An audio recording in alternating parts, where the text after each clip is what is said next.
He just straight up said, Cuba's next. The first word out of his mouth. Who's That's next? what I hear. Cuba's next, right? She asked, who's next? Cuba. This morning, an article was put out by Newsweek at about like 3 in the morning with a clip of Lindsey Graham and Donald Trump, seemingly on Air Force One, speaking about Cuba. And I want to jump just straight into the first clip so we could just see what I saw this morning. We can go play that first clip. No military in the world could have done it. And as to this commander-in-chief, he did something people talked about doing. You just wait for Cuba. Cuba is a communist dictatorship that's killed priests and nuns. They've preyed on their own people. Their days are numbered. We're going to wake up one day, I hope in 26, in our backyard, we're going to have allies in these countries doing business with America, not narco-terrorist dictators killing Americans. This is a big frigging day. And everybody in the world is thinking differently than they were just a few days ago because of what you did. Oof. Whoa. Strong language.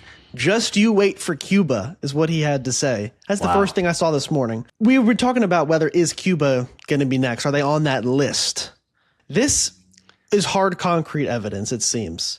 So a little bit of context. Last night, I had made a TikTok and I was able to post a part of it onto the YouTube channel that you can see. And I said that I think, based on everything that I saw, that I think that it was basically all a ploy by Rubio to set up what Rubio wants most is to topple Cuba's government and install a America-friendly puppet. And then like 4 hours later, this video came out. I was like, okay, well, that happened a lot faster than I thought it was going to happen. It sounds like you nailed it. I didn't know I was going to nail it that hard. We can go into the clip of Trump. Trump was asked the question about Rubio mentioned Cuba. What do you think about that? Lindsey Graham cut off Trump. He asked step in and asked to answer that. We'll see what he kind of had to say about it. Howard, you've seen it. That Cuba is ready to fall. You know? Yes. Cuba looks like it's ready to fall. I don't know if they're going to hold out. But Cuba now has no income. They got all of their income from Venezuela, from the Venezuelan oil. They're not getting any of it. And Cuba literally is ready to fall. And you have a lot of great Cuban Americans that are going to be very happy about this. Are you considering U.S. action in Cuba? We're not. I think it's just going to fall. Wow. Lindsey Graham is manically excited about the prospect of Cuba, and I don't quite understand that either, but wow. I'm not sure. I don't really understand Lindsey Graham's obsessive excitement about this. My only guess would be some kind of business interest, but I don't really even know the full connections there. But he was, like you said, manically excited. He was, yes, yes. That was shocking to me. But Trump, I don't know if he's been briefed on any of this. He was prompted with the question about Cuba. I don't know if we talked about it, but clearly he's insistent on, oh, Cuba's toast. So I don't know whether he's saying, oh, they're just going to fall because we'll invade them. There's some kind of plan, or whether he really thinks, oh, they'll just fall apart. I'm unsure. So here's what I think is the plan for Cuba. Okay. I don't think Trump is the mastermind behind this. I don't think he has any real motivations. I think this is Rubio's idea. So in the past, Trump's been alive for 1,000 years or however long it's been. He, in an interview in 1987, was asked a bunch of stuff, and the Soviet Union came up. So communism, this is important for Cuba. And he had stated that he thinks the Soviets and the U.S. should work together to bar all nations from getting nukes. And that he has friendly relations in the Soviet Union, and he has pageants in Moscow. But in an interview and when he ran for president in 2000, he very much disliked Cuba. In 2000? In 2000, when he ran for president the first time. Mm-hmm. He was very adamant, I don't like Cuba. We're going to free them. Wow. Pointing to, he seems to have zero ideological motivations about communism, it seems. I see. And this is kind of notice he's not really a policy guy. He's a personality guy. So he's probably made buddies in Russia, in the Soviet Union, just like he does with Putin and Xi Jinping in China. But Cuba, he has no friends. He doesn't know anybody over there. So all he knows is business interests. He would have probably known some people who had personal business interest in Cuba before the revolution happened, and they would say, oh, Cuba's terrible. And Trump just goes, okay. And that's the end of his ideas about this. I don't think he has any real coherent thought. Rubio, I think does have a ton of opinion about this. And this is why I think this is his idea. Rubio's idea specifically, not even Stephen Miller or Project 2025 or... No, I don't think, because Cuba doesn't have any like real strategic interest in the U.S. They're kind of the last remnants of Soviet communism, the Cold War. China left it behind, Russia left it behind. It's just Cuba left, but they don't really have anything. For anybody to be motivated, it has to be personal ideological bias. There's not a strategic, like Greenland, you can argue is strategic. Yeah, so what's the point with Cuba if there's no real strategic advantage for resources, national security, then who cares about Cuba? Apparently right? Rubio. Rubio deeply cares. So I have a clip for Rubio, and I want to play to introduce us into Rubio's idea. So let's go ahead and play that clip real quick. Government, the Trump administration's next target, Mr. Secretary, very quickly. Well, the Cuban government is a huge problem. Yeah, the Cuban government is a huge problem. First of all, is that a yes? Cuba, but I don't think people fully appreciate.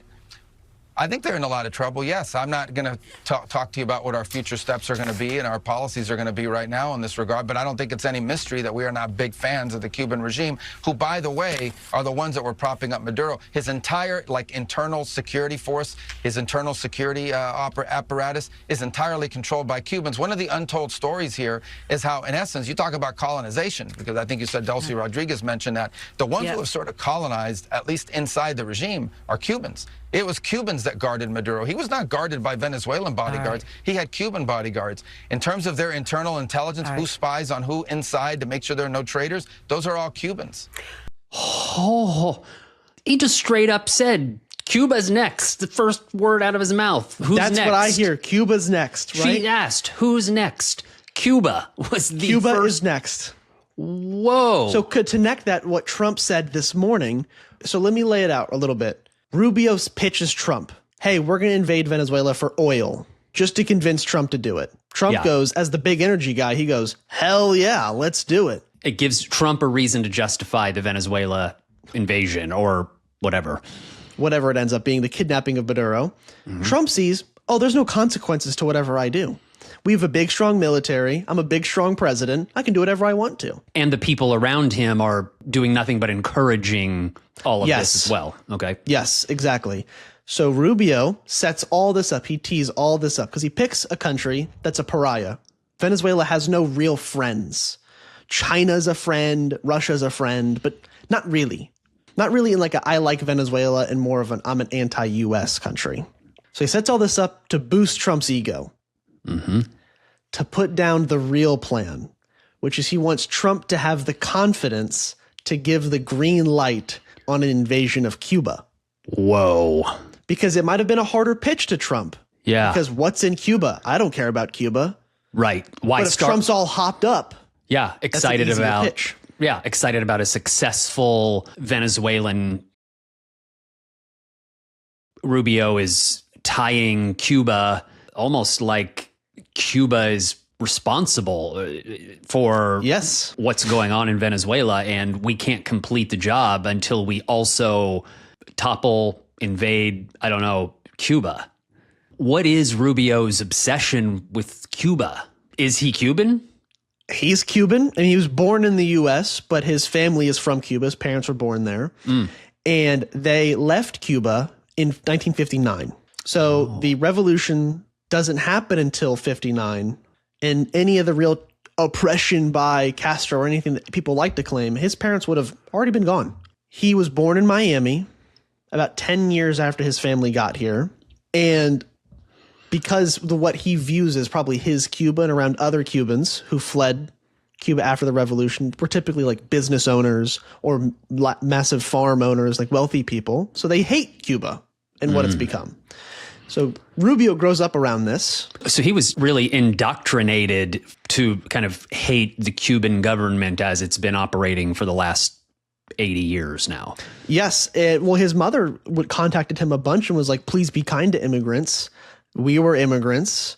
You have to be kind to them, treat them well and everything like that against what he believed. So, but he grew up around these people. So when he's young, he's like, oh, Cuba's evil dictatorship. And as he rises in power in Florida, then he starts to get the real, oh, there's business interests and other things like that. And there's two more things. So he also believes in this thing called realism. It is a foreign policy idea that's really popular during the Cold War. Realism. Explain.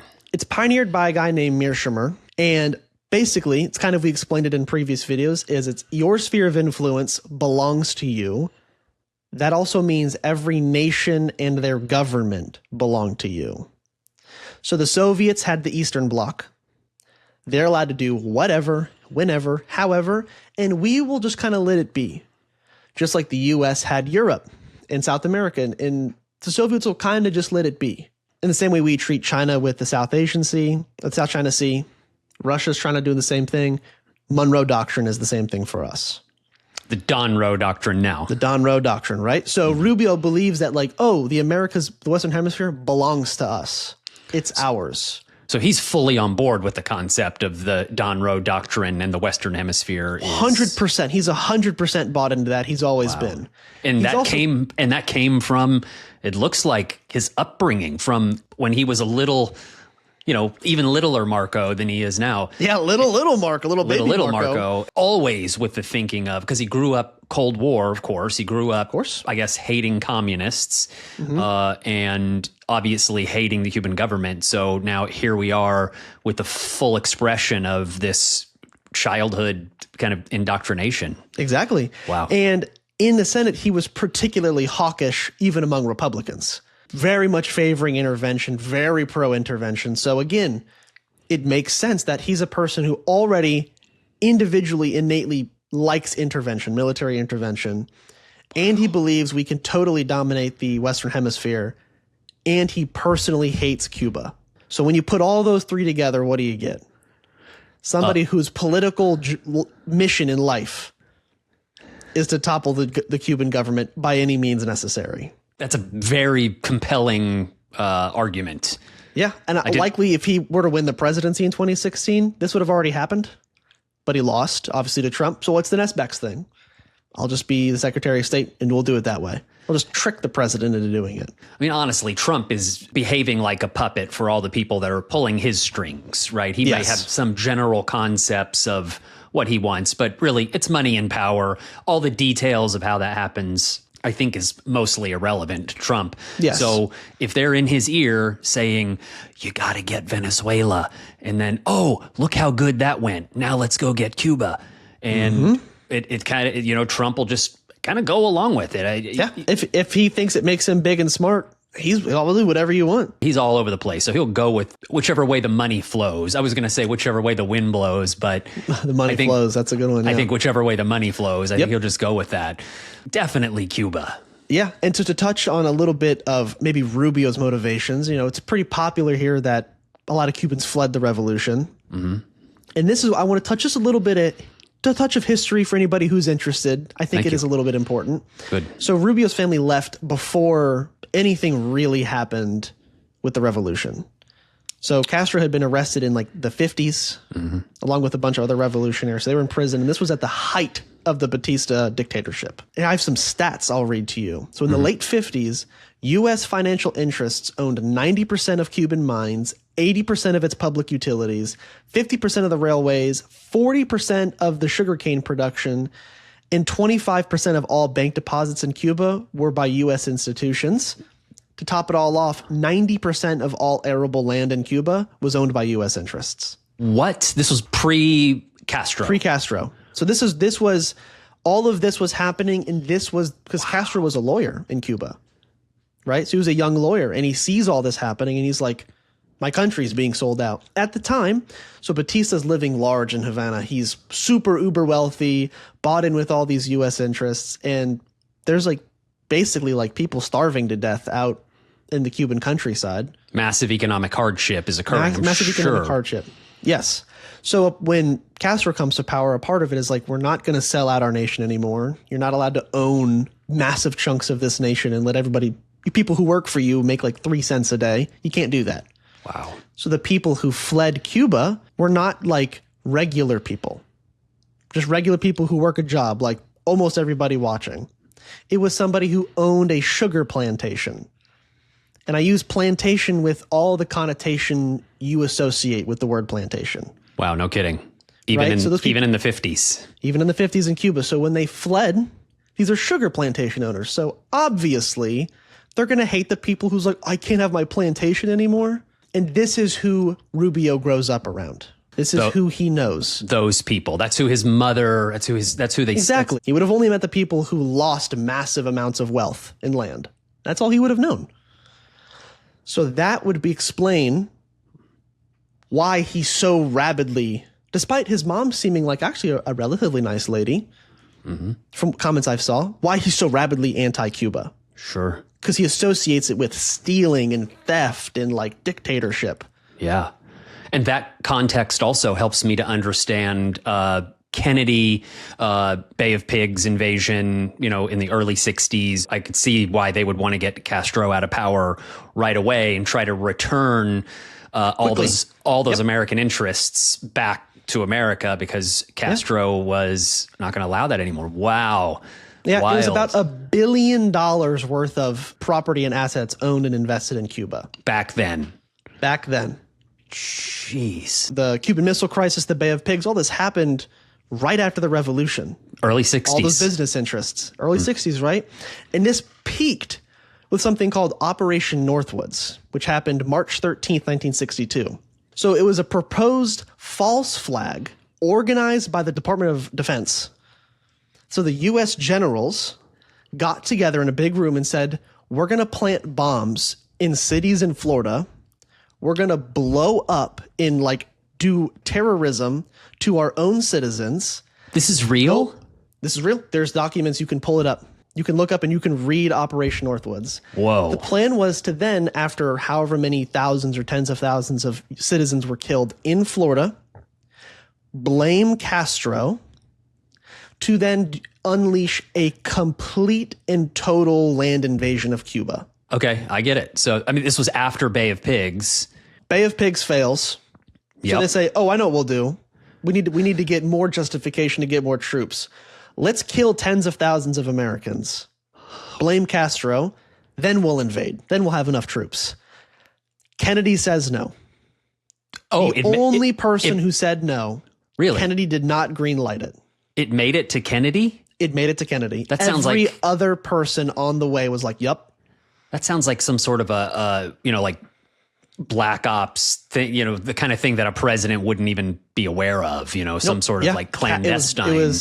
The plan was drafted by the Joint Chiefs of Staff. The Joint Chiefs of Staff got together in a room, was like, let's kill our Americans. That's insane. Okay, and it made it so everyone who usually sees these things before it gets to the president, everyone's like, yep, perfect, let's do it.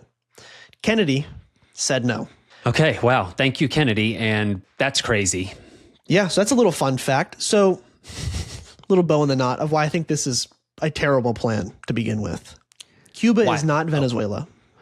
Oh, okay. So you're going to make the pitch of why we don't even need to... Yeah, just a brief pitch. So Cuba, strategically, there's no real reason to intervene. The whole world, we sanction them. Every nation but us and Israel practically is like, this is illegal and you shouldn't be doing it. So they're not a pariah like Venezuela. They're seen as a victim of the U.S. pretty much globally. They also were trained by the Soviets, armed by the Soviets, and practiced with the Soviets into the 90s. The Taliban also had Soviet weapons and tech. Oh, okay. And you see how that went. Yeah, that was a difficult, long, drawn out. Yeah, and we didn't win, and they immediately took over, right? So an island nation that has since 1961 been having to prepare itself and defend itself from U.S. intervention, you can imagine that they're prepped. Just this year, in connection with Belarus, over 120 modern anti-air, surface-to-air missiles were upgraded in Cuba. Last year, 2025, technically. It's the new year. In April. Whoa. So if we really did want to engage in some sort of military action in Cuba, it would not be like a hot knife through butter like it was in Venezuela. Nope. Havana is a dome of anti-air defense. Right? So you're not going to just fly a little helicopter over, land, pick up the president and leave. That's not happening. Yeah. Be a different kind of thing. The helicopter isn't making it out. It would be much harder, and maybe Trump will be deluded into thinking this will be some easy operation. It would not. That's the whole story that I've put together, that Rubio tricked Trump into this because Rubio hates Cuba and all of the different motivations for it. And I think it'll happen this year, and I think it'll go pretty bad. You've made a compelling case, and straight from Rubio's lips, Cuba is next. I could have left it at that, but I feel like I should give the audience a little bit more meat to bite on too. That's helpful. Thank you everybody for watching. Any new viewers or returning viewers, thank you. Please like and subscribe. It means the most to us in our hearts. You can follow us on social media. Follow you on Blue Sky, Twitter, Blue Sky, and TikTok. I have our Patreon and our Discord in the description. We're going to be closely following this Cuba development. We're going to see where this goes, because clearly it's ramping up quick. We have to. We're going to be on top of it. I hope it's not another Bay of Pigs. I would hope not. So we'll stay on top of it, and we'll see you next time. Thank you, everybody. Wow.